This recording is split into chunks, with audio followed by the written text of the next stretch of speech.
Oh, come on. Come up. I have a story. So has anyone seen this book?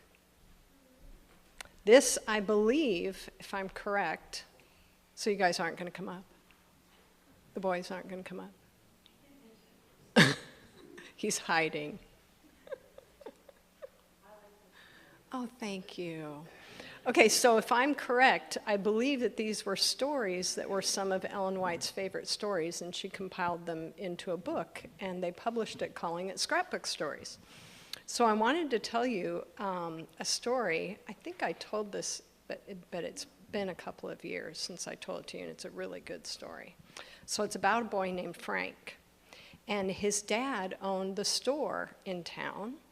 And so one day it was like right at summer break, and his father said, I have something I want you to do for me, but, and then you can play for the rest of the day after you do this one thing for me. And he held him out. So he gave him a silver dollar. I actually have one, but I couldn't find it. So this is actually a $50, and I believe it's also silver because it's tarnished. I polished it on the front. I'll let you hold it and you can take a look. But coins aren't made of silver anymore. This is kind of a side thing. And I know that because they don't tarnish.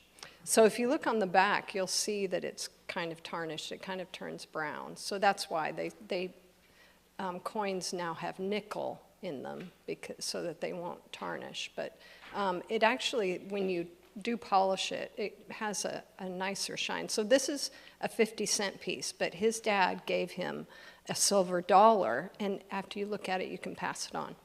So he was to take this silver dollar to the widow who lived on the other side of town. And so his dad said, what do you think his dad said to him when he gave it to him and gave him this errand? What do you think he said? Don't lose it. Don't lose it.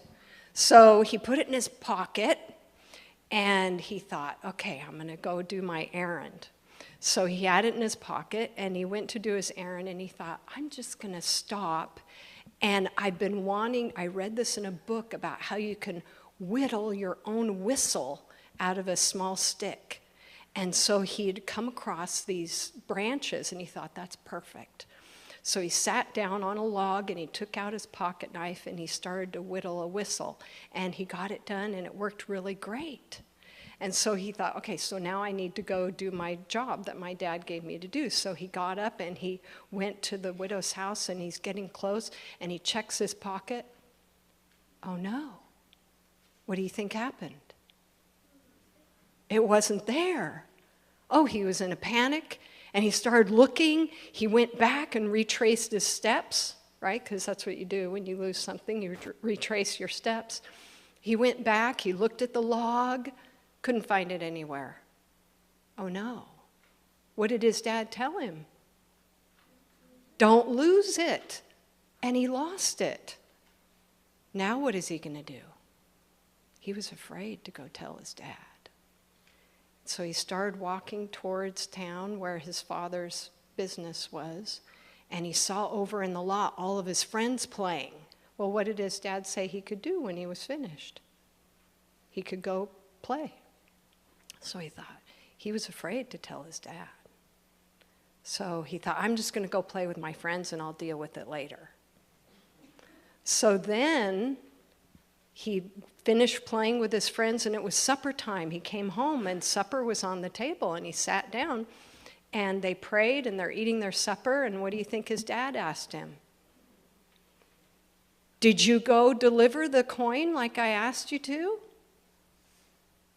What do you think he said? He said, yeah, I did. Yeah, I did. He thought it was the easy way out, right? It would be the easy thing to just say, yeah, I did it. And so, but then later that night, he started, what do you think he started feeling? He started feeling guilty. He started having guilty feelings, and he thought, I didn't tell him the truth. Have you ever heard that there's two kinds of hard? There's the hard of telling him the truth, and then there's the hard of having it affect your character and being accustomed to lying when you're put into a situation like that. And so he chose the quote-unquote easy hard, but he found out later that that's actually the hard, because then it affects our character when we have a habit of lying. So later, he just started feeling so bad. So he went to his dad and he said, I have something to tell you. And his dad said, let me guess. Are parents smart? Parents are smart. So his dad said, you lost the coin today, and when I asked you about it, you lied. Is that what happened? And he said, yes. And he started crying because he felt so bad, because his dad was being so nice about it. So his father said, what I'd like you to do is I'd like you to work for me this summer, and you can earn that dollar back. This was quite a while ago. This coin here says 1966. I think that the other silver dollars were probably 1866. So he worked for his father in his store, and he earned the dollar back, and he went to take it to the widow on the other side of town. He delivered the dollar to her. And when he was on his way back, what do you think happened? His foot kicked something hard, and it was the lost silver dollar. Do you think the Lord blessed him for his faithfulness in telling the truth? Yeah, I do too. Okay, you can go back to your seats.